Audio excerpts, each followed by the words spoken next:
क्या दिल्ली में अब मुस्तफाबाद नहीं चलेगा? क्या बहुत जल्द मुस्तफाबाद की पहचान बदल जाएगी? मुस्तफाबाद में बीजेपी की जीत का परचम लहराने के बाद अब क्या उसका नाम बदल जाएगा? शिवपुरी या शिव विहार हो जाएगा? ये वादा मुस्तफाबाद के नवमुंतखब बीजेपी रुकने असेंबली मोहन सिंह बिष्ट ने इंतखाबी तशहीर के दौरान किया था, जिसे अब वो पूरा करने का ऐलान कर रहे हैं। मैं एक बात जानना चाहता हूँ, यदि हिंदुओं की आबादी इतनी हो फिर उसका नाम मुस्तफ़ा क्यों रख दिया गया?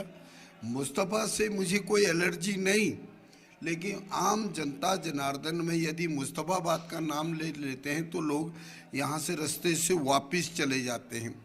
मैं एक बात कहना चाहता हूँ, मुस्तफ़ा जरूर रहे, जरूर उन्होंने किया, लेकिन यदि इसका शिवपुरी या शिव विहार रखेंगे तो लोगों का प्लान भी रुकेगा, लोग ज़्यादा से ज़्यादा लोग यहाँ रहना पसंद करेंगे। मोहन सिंह बिष्ट ने पहली बार मुस्तफाबाद से चुनाव लड़ा और जीत हासिल की। सबसे बड़ी बात यह है कि जिस मुस्तफाबाद का नाम बदलने की चर्चा उन्होंने छेड़ी थी वो मुस्लिम बहुल इलाका है। नॉर्थ ईस्ट दिल्ली के मुस्तफाबाद में करीब 42% मुसलमान हैं, जबकि हिंदू आबादी यहाँ 58% है। बावजूद इसके मोहन सिंह बिष्ट की माने तो यहाँ कुछ इलाके ऐसे हैं जहाँ से निकलने में लोगों को डर लगता है, लेकिन अब मुस्तफाबाद के साथ ही ये डर भी खत्म होने वाला है।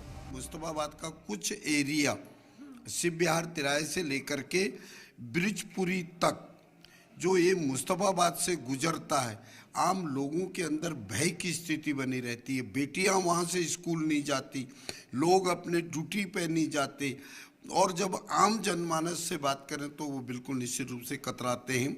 नाम वही होना चाहिए जो लोगों को मनों को भावे और लोग जिससे कुछ न कुछ सीखें, इसलिए मैं परिश्रम के होते ही मैं इसका नाम बदलूंगा। ये वही मुस्तफाबाद है जहां साल 2015 में दंगे भड़के थे और इन दंगों में 53 लोग मारे गए थे। बीजेपी का दावा है कि इन दंगों के बाद मुस्तफाबाद से हिंदुओं की नकले मकानी हुई थी, लेकिन अब यहाँ बीजेपी की जीत का परचम लहरा चुका है और नवमुंतखब रुकने असेंबली मुस्तफाबाद को शिवपुरी या शिव विहार करने की बात कह रहे हैं। लेकिन ये बात इलाके के लोगों को सख्त नागवार गुजर रही है और इसकी शदीद मुखालिफत की जा रही है। नहीं करना चाहिए, क्योंकि सबका विधायक है, मुसलमानों ने भी वोट दिया है, ऐसी बात नहीं। बीजेपी को तो नाम नहीं बदलना चाहिए, विधानसभा होना चाहिए। हमारी सबका यही रहा है। नाम बदलने से कुछ होने वाला नहीं है। असल ये है कि फिरका परस्ती खत्म हो, प्यार मोहब्बत से मुल्क चले, आपस में भाईचारा रहना चाहिए। मुस्तफाबाद का नाम से बिहार या दयालपुर या रामा गार्डन रखेंगे, ऐसा कुछ नहीं होगा। वो इलेक्शन तक किया जाता है कि वोट पड़ने के बाद, वोट खुलने के बाद सब नाम वहीं के वहीं रहते हैं। ये एक चुनावी जुमला था ताकि लोग वोट दे दें, और थोड़ा सा ये चुनाव के वक्त में माहौल बनाने के लिए बात की गई, ये इससे ज़्यादा कुछ नहीं। मुस्तफाबाद के लोग भले ही नाम बदलने पर सवाल उठा रहे हों, लेकिन मोहन सिंह बिष्ट न सिर्फ इसका नाम बदलने वाले हैं, बल्कि उनके निशाने पर वो तमाम इलाके हैं जहां मुस्लिम अक्सरियत आबादी है। इसीलिए तो अब खुलेआम कह रहे हैं कि मुबैना कब्जे के नाम पर बुलडोजर एक्शन की धमकी दी जा रही है।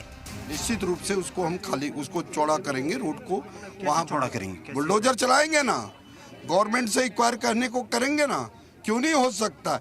यदि मैं करावल नगर रोड को 30 या 35 फीट से 80-82 फीट चौड़ा कर सकता हूँ तो उसको मैं क्यों नहीं कर सकता? वो काम मैं करूँगा। बुलडोजर कार्रवाई देखने को मिलेगी। बुलडोजर तो आने वाला समय बताएगा, निश्चित रूप से क्या। मुस्तफाबाद में मोहन का बुलडोजर कब चलेगा ये तो आने वाला वक्त ही बताएगा, लेकिन नाम बदलने के ऐलान पर सियासत शुरू हो गई है।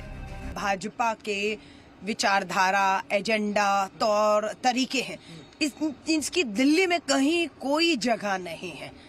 देश में इन्होंने जहां करना हो किया होगा, लेकिन दिल्ली के मतदाता जिन्होंने उन्हें वोट भी दिया है, अगर इस तरह के धर्म को लेकर, नाम परिवर्तन को लेकर आप हालात बदलिए ना।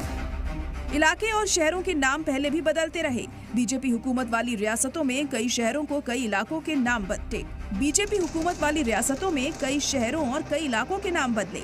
हालांकि अभी ये सिर्फ तजवीज है। नई सरकार के बनने के साथ ही इस तजवीज पर बीजेपी सरकार क्या फैसला लेती है, इस पर मुस्तफाबाद के हिंदू और मुस्लिम दोनों की ही निगाहें होंगी। ब्यूरो रिपोर्ट, सलाम टीवी।